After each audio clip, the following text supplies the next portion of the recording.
Hello student, मैं डीडेस कुमार स्वागत करता हूं आप सभी का आपके अपने चैनल डीडेस क्लासेस पर। और स्टूडेंट, आज मैं आपके लिए लेकर के आया हूं संविधान का एक महत्वपूर्ण पोर्शन यानी कि प्रस्तावना। देखेंगे आज हम प्रस्तावना क्या होती है। तो प्रस्तावना और उद्देश्य का यानी कि प्रस्तावना और उद्देश्य का, प्रस्तावना को ही हम उद्देश्य का बोलते हैं। यानी कि प्रस्तावना को उद्देश्य का कैसे बोलते हैं? प्रस्तावना को उद्देश्य का इस वजह से बोलते हैं स्टूडेंट कि प्रस्तावना जब 13 दिसंबर 1946 ईस्वी को पंडित जवाहरलाल नेहरू जी ने एक उद्देश्य प्रस्ताव रखा था, लेकिन वो उद्देश्य प्रस्ताव उस दिन पारित नहीं हुआ था। वो उद्देश्य प्रस्ताव पारित हुआ था 22 जनवरी 1947 ईस्वी को। राइट, वो उद्देश्य कब प्राप्त हुआ, कब पास हुआ था? 22 जनवरी 1947 ईस्वी को। तो उस उद्देश्य का जो उद्देश्य का थी, जो पंडित जवाहरलाल नेहरू ने रखी थी उद्देश्य का, उस उद्देश्य का में उसके उद्देश्य क्या थे? यानी उसका मतलब था कि भारत का ये जो हम संविधान बनाने जा रहे हैं, वो भारत का संविधान कैसा होगा, यानी कि जो भारत का संविधान है उसके उद्देश्य क्या होंगे। तो उसमें था कि भारत का जो संविधान है हम किस प्रकार का बनाने जा रहे हैं, ये बात थी उद्देश्य का में। यानी कि जो भारत का संविधान है वो कैसा होगा, ये बात किसमें थी? उद्देश्य का में। और अगर आप प्रस्तावना यानी उद्देश्य का को अगर गहनता से अध्ययन उद्देश्य का करते हो तो आपको खुद पता चल जाएगा कि जो भारत का संविधान है वो सारा उद्देश्य का में ही समाहित है। अगर आपने उद्देश्य का पढ़ी है तो आपको भारत का जो संविधान कहना चाहता है वो उद्देश्य का में मिल जाएगा। यानी जिस प्रकार कहते हैं ना, गागर में सागर, यानी कि संविधान क्या है? एक सागर। और अगर प्रस्तावना को देखा जाए तो वो क्या है? गागर। यानी कि वो सारा जो सागर है वो एक प्रस्तावना यानी कि गागर में बंद है। अगर आप प्रस्तावना को पढ़ते हो तो आपको पता चल जाएगा कि संविधान के उद्देश्य क्या होंगे, संविधान की प्रकृति क्या होगी, किन किन उद्देश्यों को लेकर के काम करेगा, आपको सारा कुछ मिल जाएगा प्रस्तावना में। तो देखेंगे प्रस्तावना क्या है। तो प्रस्तावना, सबसे पहले स्टूडेंट अगर क्वेश्चन आता है तो प्रस्तावना का जो पहला यानी कि पहले जो शब्द है प्रस्तावना कहां से प्रारंभ होती है? तो प्रस्तावना जो प्रारंभ होती है वो प्रारंभ होती है हम भारत के लोग, यानी कि प्रस्तावना प्रारंभ होती है हम भारत के लोग और संपूर्ण भारत को संपूर्ण प्रभुत्व संपन्न समाजवादी पंथ निरपेक्ष लोकतांत्रिक गणराज्य। यानी कि उसके बाद में जो अंतिम लाइन है वो ये है 26 नवंबर 1949 को अंगीकृत किया जाता है। यानी कि प्रस्तावना की जो अंतिम लाइन है वो क्या है? 26 नवंबर 1949 ईस्वी को क्या है? प्रस्तावना को अंगीकृत किया जाता है। और संविधान को भी अंगीकृत 26 नवंबर 1949 को किया गया था। यानी कि संविधान का भी अंतिम चरण और प्रस्तावना का भी अंतिम चरण 26 नवंबर 1949 को ही था। राइट, उसमें क्या है स्टूडेंट, हम भारत के लोग, प्रस्तावना का जो पहले जो प्रारंभिक शब्द हैं वो क्या है? हम भारत के लोग। और प्रस्तावना को मैं 3 पक्षों में यहां आपके सामने लेकर के आया हूं। प्रस्तावना में आपको क्या क्या मिलेगा? संविधान के स्रोत, एक तो ये। दूसरा पक्ष स्वरूप, संविधान का स्वरूप कैसा होगा। नंबर पहला संविधान के स्रोत क्या होंगे। नंबर दूसरा संविधान का स्वरूप, संविधान का स्वरूप कैसा। और नंबर तीसरा उद्देश्य, संविधान ये जो हमने बनाया है इसके उद्देश्य क्या होंगे। तो ये हमें मालूम पड़ेगा जब हम प्रस्तावना को पढ़ेंगे तब, यानी कि उद्देश्य संविधान के क्या क्या होंगे। ओके, तो सबसे पहले मैं लेता हूं संविधान के स्रोत। तो संविधान के स्रोत यानी हम भारत के लोग अर्थात जनता, हम भारत के लोग अर्थात जनता, जो संविधान के पास जो शक्ति है वो जनता की शक्ति है, यानी कि जनता की शक्ति को लेकर ही संविधान की शक्ति बनी है। यानी कि जो संपूर्ण भारत में जनता है, पहले जनता की जो शक्ति है वह शक्ति जनता ने संविधान को दी है, और संविधान वो जनता से शक्ति लेकर के एक सर्वोच्च शक्ति बनकर के प्रशासन को विधिवत रूप दिया है। यानी कि अगर हम भारत के लोग, यानी कि संविधान की जो शक्ति वो क्या है, जनता। हम भारत के लोग, यानी कि जो संविधान के पास जो शक्ति है वो किसने दी है, जनता ने।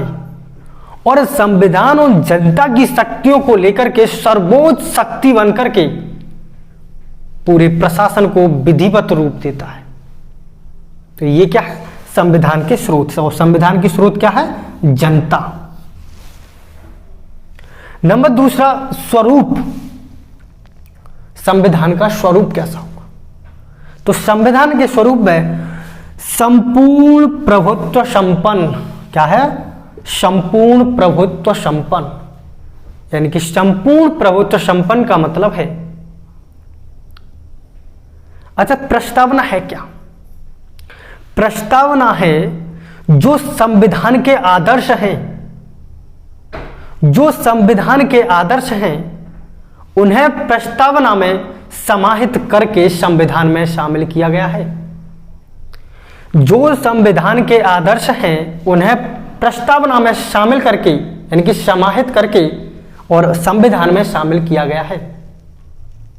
और वो आदर्श जो संविधान के आदर्श हैं, जो प्रस्तावना में लिखे हुए शब्द हैं, उनके द्वारा प्रस्तुत किए जाते हैं।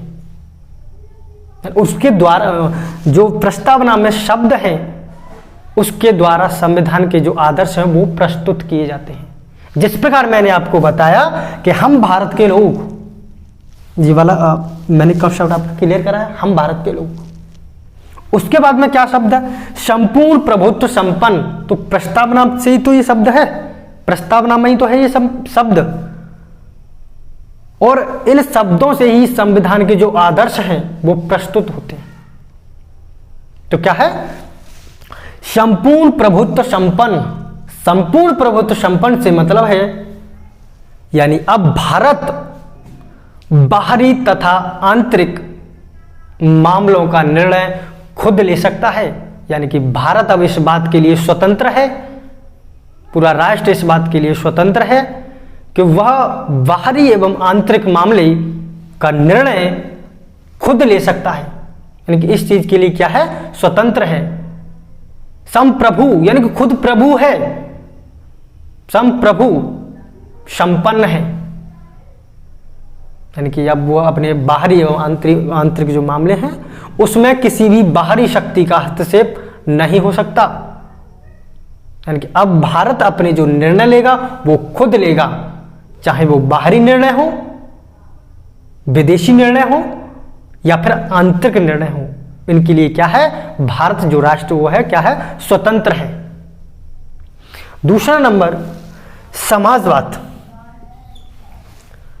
समाजवाद से मतलब है यहां समानता से, भारत में समानता होनी चाहिए। यानी कि समाजवाद को अगर मैं लेकर के चलूंगा यूरोप में, यानी कि कार्ल मार्क्स के अगर वहां की विधि देखें तो यूरोप में जो अमीर वर्ग था और जो गरीब वर्ग था, उस गरीब वर्ग को क्या है, अमीर लोगों की बराबरी के लिए संघर्ष करना था। वहां यह समाजवाद था कि जब समाजवाद होगा कि संघर्ष करके समाजवाद, यानी कि संघर्ष करके पहले बराबर आना पड़ेगा, उसको समाजवाद कहा था यूरोप में। लेकिन भारत में इस प्रकार का समाजवाद नहीं है कि आपको संघर्ष करके समाजवाद लेना पड़े। भारत में क्या, सभी लोग भाईचारे से रहते हैं। क्या है, भारत में सभी लोग भाईचारे से समान रूप से रहते हैं। क्या आपको संघर्ष करना पड़ता है? नहीं करना पड़ता, यानी कि संघर्ष नहीं करना है कि हमें उसको अमीर बनना तो संघर्ष करना पड़ेगा, यानी कि आपको संघर्ष नहीं करना। दूसरा शब्द क्या है, तीसरा देखेंगे पंथ निरपेक्ष। पंथ निरपेक्ष से मतलब है, जैसा कि शब्द में दिया गया है, भारत किसी भी एक पंथ की सपोर्ट नहीं करेगा, यानी कि धर्म निरपेक्ष है भारत, यानी कि किसी भी एक धर्म को नहीं मानेगा। भारत का कोई भी धर्म नहीं है, भारत किसी एक धर्म को बढ़ावा नहीं देगा। भारत में सभी प्रकार के धर्म हैं, सभी के लिए समानता से पेश आएगा। अगर हस्तक्षेप भी करेगा किसी के धर्म में तो सकारात्मक रूप से थोड़ा बहुत हस्तक्षेप करेगा, यानी कि भारत किसी के धर्म में कोई नकारात्मक हस्तक्षेप भी नहीं करेगा। इसलिए क्या है, भारत कैसा होना चाहिए, धर्म निरपेक्ष राष्ट्र होना चाहिए, ताकि भारत में सभी धर्म के लोग समानता से रह सकें। तो क्या होना चाहिए भारत, देखो इनकी देखो प्रस्तावना में उद्देश्य में देखो क्या है, पंथ निरपेक्ष। क्या रही होंगी उन लोगों की भावनाएं, खासकर पंडित जवाहरलाल नेहरू, ये उद्देश्य प्रस्ताव लेकर के आई। कितने अच्छी प्रवृत्ति के वो होंगे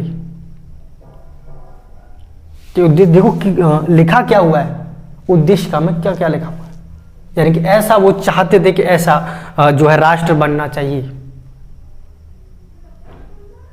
तो ये उनकी अच्छाई है।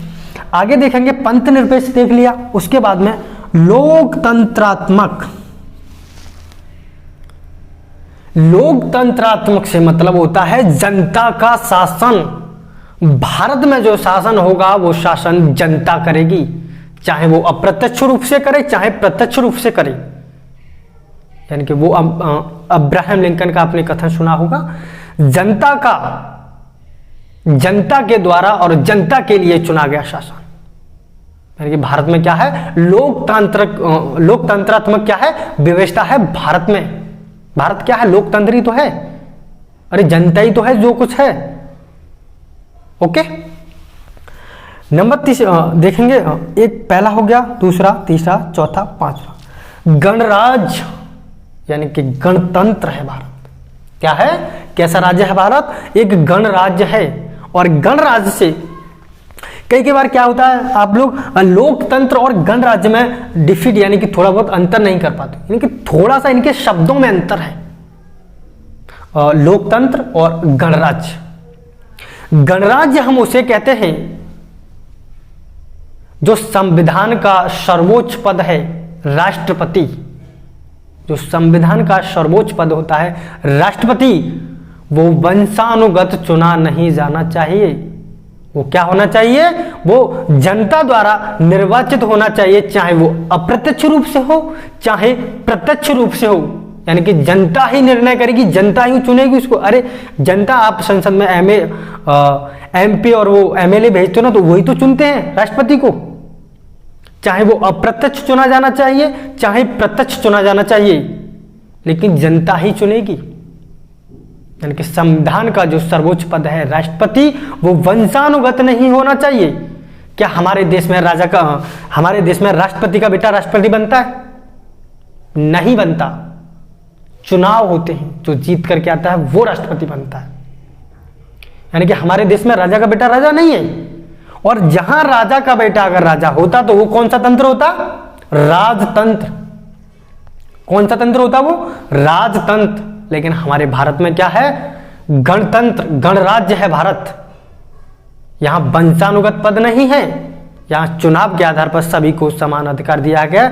जो चुन करके आएगा वो राष्ट्रपति बनेगा। आगे देखेंगे स्टूडेंट, ये क्या है? संविधान का स्वरूप होना चाहिए। नंबर तीसरा पक्ष देखेंगे, उद्देश्य। संविधान संविधान के उद्देश्य क्या क्या होंगे, किन किन उद्देश्यों को लेकर के काम करेगा? उद्देश्य संविधान के। तो उद्देश्य में ये अंतिम 5 शब्द दिए गए हैं: न्याय, स्वतंत्रता, समता और व्यक्ति की गरिमा और राष्ट्र की एकता एवं अखंडता, और लास्ट है बंधुता। तो पहला शब्द देखेंगे न्याय। भारत की जो जनता है उसको समान यानी कि सामाजिक न्याय, आर्थिक न्याय और राजनीतिक न्याय। न्याय में क्या है? सामाजिक का यहां सीधा सा मतलब जो समानता, जो समाजवादी, यहां ये समाजवादी यानी कि समानता से ही ये जो सामाजिक का मतलब समानता ही है, यानी कि सभी को क्या समान न्याय मिलना चाहिए। दूसरा क्या है? आर्थिक न्याय मिलना चाहिए। आर्थिक न्याय ये मिलना चाहिए कि जो अमीर तो अमीर हैं, जो गरीब तबके के लोग हैं उनको भी बराबरी का मौका मिलना चाहिए, यानी उनको भी उठने का मौका मिलना चाहिए। तो इसको लेकर के संविधान काम करेगा कि जो आर्थिक दृष्टि से जो कमजोर वर्ग के लोग हैं वो ऊपर उठे, ये उद्देश्य के साथ न्याय करेगा संविधान।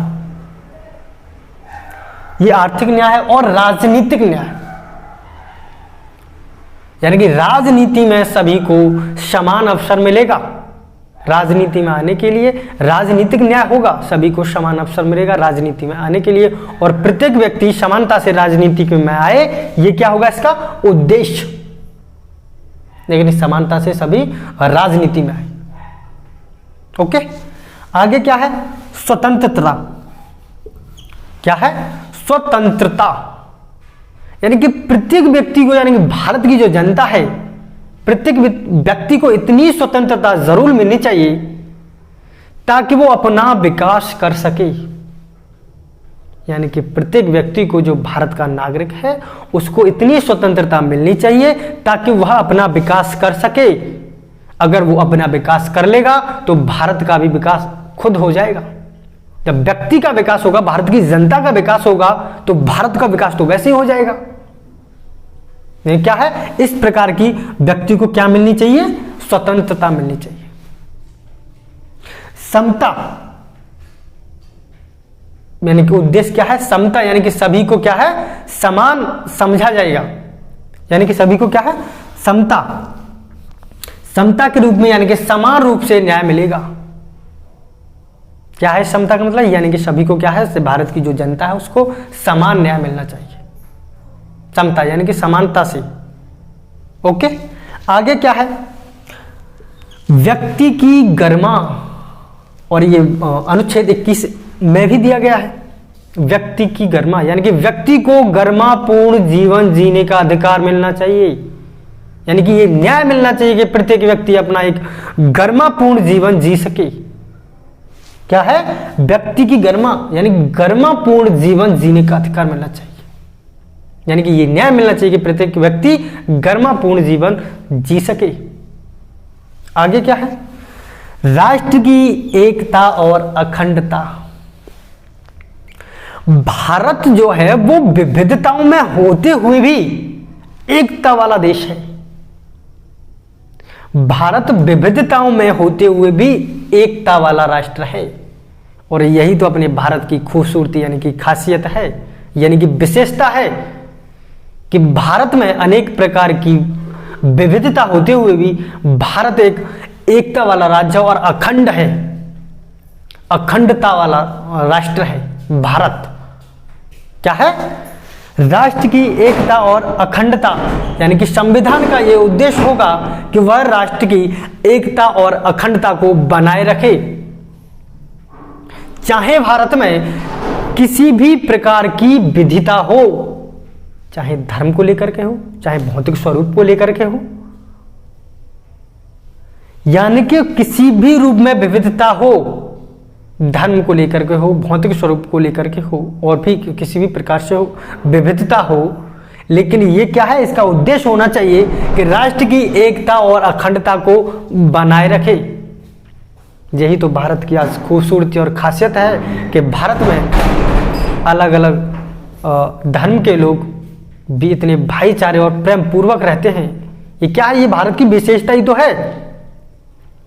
और आज भी आपको पता है, किसी भी धर्म को कोई भी मानने वाला व्यक्ति हो, सबसे पहले उसके लिए भारत रहता है। पहले भारत, बाद में कोई भी धर्म। सबसे पहले क्या है? अपना भारत, उसके बाद में है कोई भी धर्म, चाहे कोई भी हो। सबसे पहले क्या है, अपना भारत है अपने लिए, उसके बाद में है धर्म। ये सभी व्यक्तियों की क्या है, अपने जो राष्ट्र में यानी कि भारत में जो रहने वाले व्यक्ति हैं, सभी व्यक्तियों की प्रवृत्ति यही है, पहले भारत बाद में धर्म। ओके, अपना अपना धर्म है, इस बात से कोई मतलब। आगे चलते हैं, आगे क्या है, बंधुता। आज भी भारत में कितना भाईचारा है, क्या है, भाईचारा।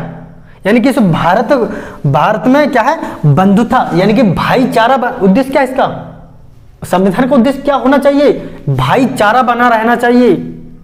पूरे राष्ट्र में क्या होना चाहिए, भाईचारा बना रहना, चाहे वो किसी भी जाति का हो या किसी भी धर्म का हो, चाहे किसी भी अलग राज्य का हो, लेकिन भाईचारा होना चाहिए। और आज ही भाईचारा ही तो है, सभी में क्या है, भाईचारा। यानी कि ये क्या होने चाहिए, संविधान के उद्देश्य होने चाहिए।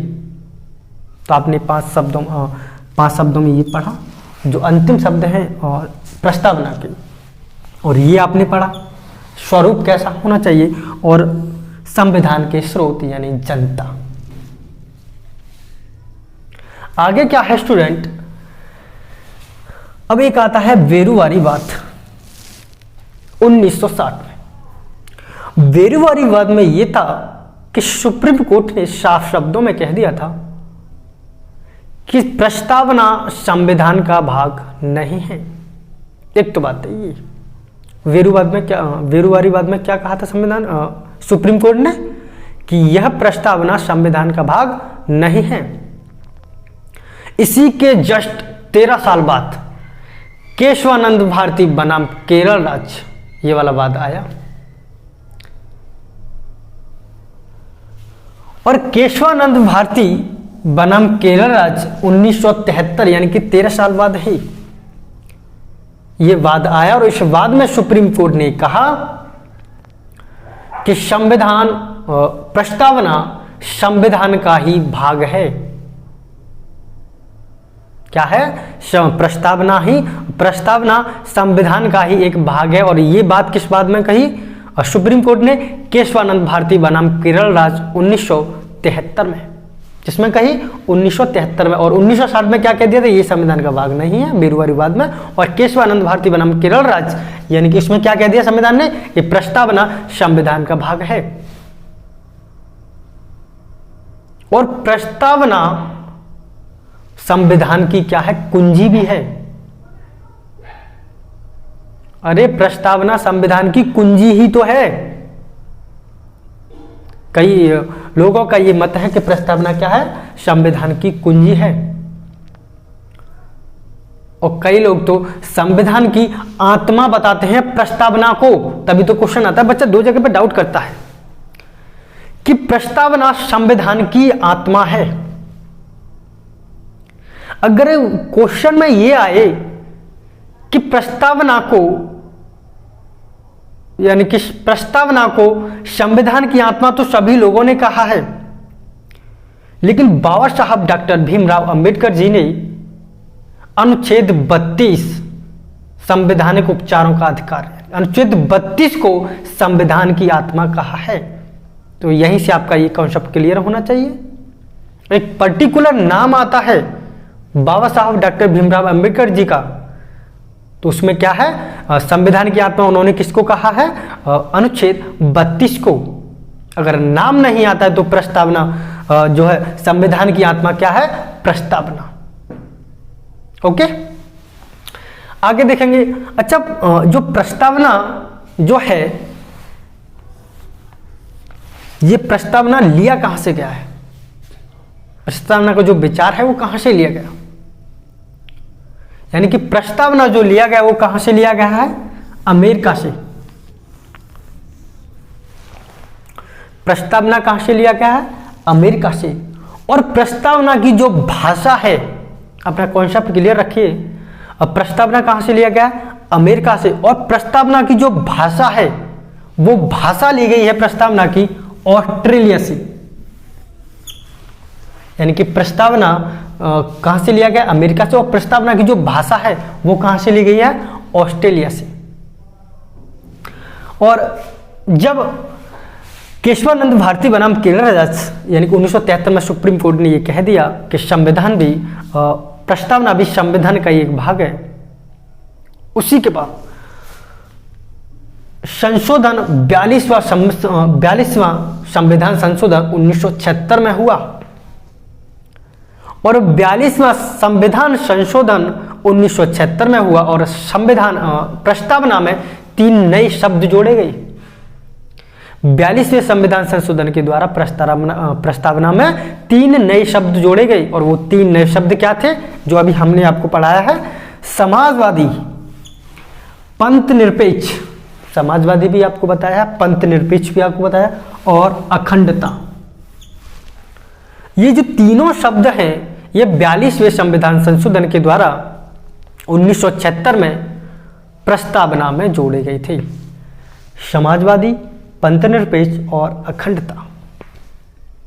तो उम्मीद है स्टूडेंट आपको प्रस्तावना का संविधान का जो मोटा मोटी अगर रूप देखा जाए तो वो क्या है, प्रस्तावना।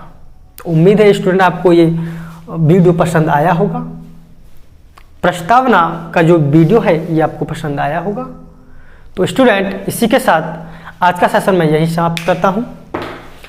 देखेंगे अगली नेक्स्ट क्लास में, तब तक के लिए अपना ख्याल रखिए। और स्टूडेंट अगर मेरा पढ़ाया हुआ आपको पसंद आता है तो मेरे चैनल को प्लीज़ ज़्यादा से ज़्यादा शेयर करो, लाइक करो एंड सब्सक्राइब करो। ओके स्टूडेंट, फिर मिलता हूँ अगली नेक्स्ट वीडियो में संविधान के साथ।